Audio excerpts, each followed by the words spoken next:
Olá, pessoal, tudo bem? Thiago da Capitalismo falando. Hoje vamos comentar no nosso quadro já tradicional Barganhas da Bolsa, né, onde temos o objetivo aí de garimpar os ativos baratos da B3 sobre os resultados de 4 empresas, Multiplan, Valeos e Minas e também Banco Santander. Vamos falar um pouquinho, trazer a avaliação aqui dos nossos analistas e entender se os ativos estão baratos, estão interessantes ou não. Antes, deixo claro o convite para quem não é inscrito se inscrever no canal e para quem gostar do vídeo, dá um like e compartilhar. E não esquecer, né, eu vou deixar aqui nos comentários e na descrição um link para o vídeo, né, uma aula que eu falei ali a respeito de alguns erros que os investidores cometem na hora de montar uma carteira de dividendos. Vai ter um simulador de renda, vai ter uma ação lá para vocês comprar, que está barata também, que vale a pena ter em carteira, pensando em pagamento de proventos. Então, temos aqui as 4 empresas que nós elencamos para comentar um pouco, né?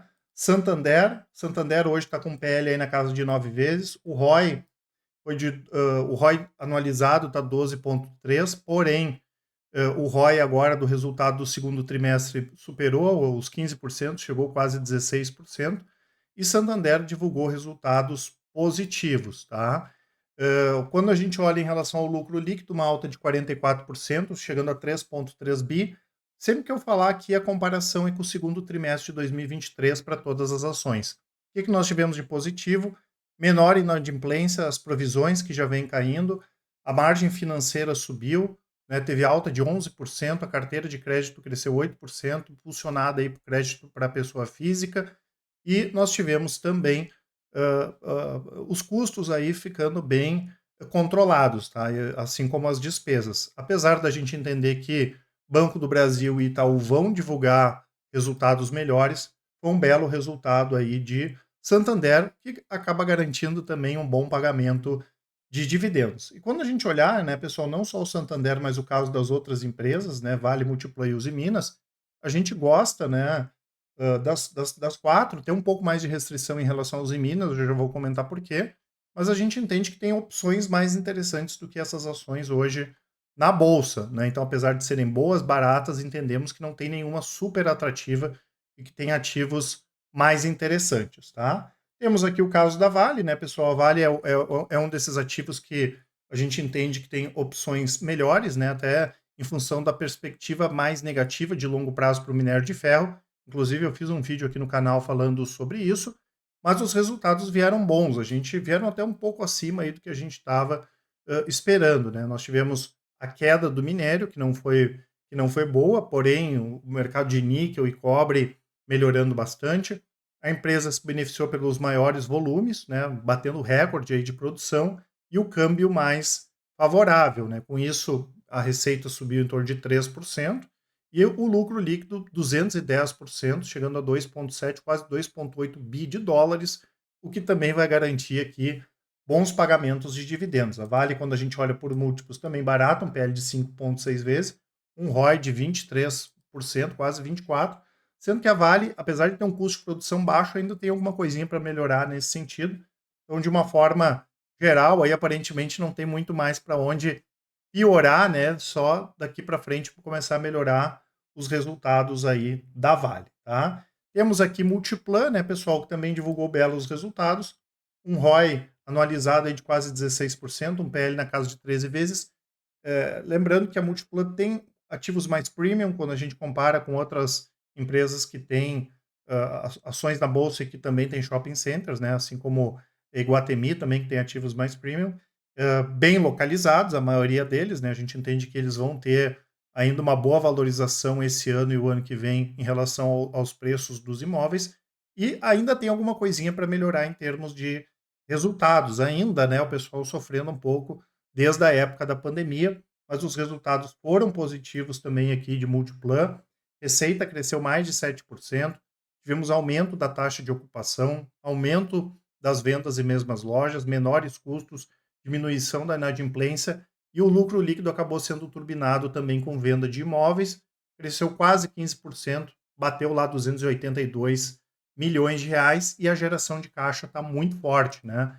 E essas empresas de shopping que têm mais classe A, B, elas acabam sofrendo menos, mesmo em momentos mais turbulentos de inflação e juros mais altos, como é o caso aqui de Multiplan. Então, bons resultados de Multiplan.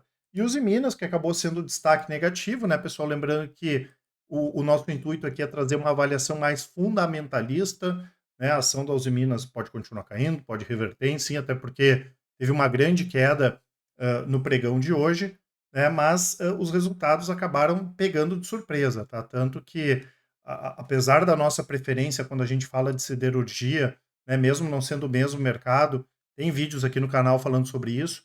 A gente prefere a Gerdau está investindo em segmentações diferentes, grafeno, materiais de construção, tem uma boa posição no mercado americano de aço para construção.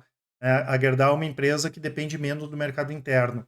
E, no nosso entendimento, depender muito do mercado interno é complicado, porque a Uzi Minas, por exemplo, exportava muito para a Argentina, perdeu participação nesse sentido.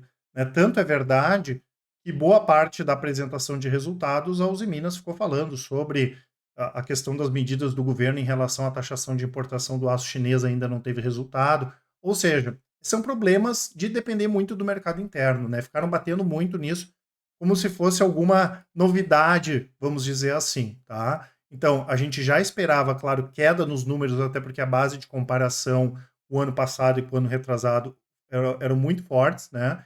As empresas de siderurgia tiveram de 2020, após o início da pandemia, até 2022, resultados muito fortes, os melhores desde 2008, quando nós tivemos a crise do subprime. Porém, né, pessoal, veio pior ainda, mas veio terrível os resultados aqui, né? A gente teve um aumento de custos, que foi o grande vilão, tivemos piora também no resultado financeiro, e eles reverteram, né, de lucro líquido de 100 milhões, quase 300 milhões de reais do ano passado, para um prejuízo aqui de 100 milhões. É claro que o mercado bateu demais, talvez até uma queda exagerada, porém, né, pegou de surpresa mesmo. Tá? A gente não acha que isso aqui vai ser tendência para a CSN, tendência para Gerdau, né, e deve ter o mesmo efeito como nós tivemos com o Bradesco aí nos últimos trimestres. Os bancos melhorando os resultados e o Bradesco não conseguindo melhorar. Né? Da mesma forma, a Gerdau, principalmente a Gerdau, mas também a CSN com resultados melhores, e a Uzi Minas aqui não conseguindo, infelizmente, melhorar. Tá? Ela está com o ROI anualizado aqui de 2,3%, terrível, né? Inclusive um prejuízo agora no trimestre, e um PL aqui na casa de 20 vezes. É um ativo barato, é uma empresa ok, mas tem empresas mais interessantes aqui do que a Uzi Minas, tá certo? Lembrando que eu vou deixar para vocês aqui na descrição o nosso site, sempre tem uma promoção aqui para vocês aproveitarem. Tem quem quiser conhecer a Capitalizo, a consultoria, a parte de research, conteúdo, tem muita coisa, os resultados, né? De todas as nossas estratégias. Eu lembro que a Capitalizo tem os melhores resultados, tudo feito de maneira transparente e independente e também com melhor atendimento. Por isso, no caso de dúvidas, entrem em contato com a gente, informações na descrição e nos comentários. Mandem um e-mail, mas mais interessante ainda, nos chamem no WhatsApp lá. Só mandar um áudio, uma mensagem, que com certeza o pessoal do atendimento vai auxiliar a todos. Um grande abraço e ótimos investimentos. Até mais.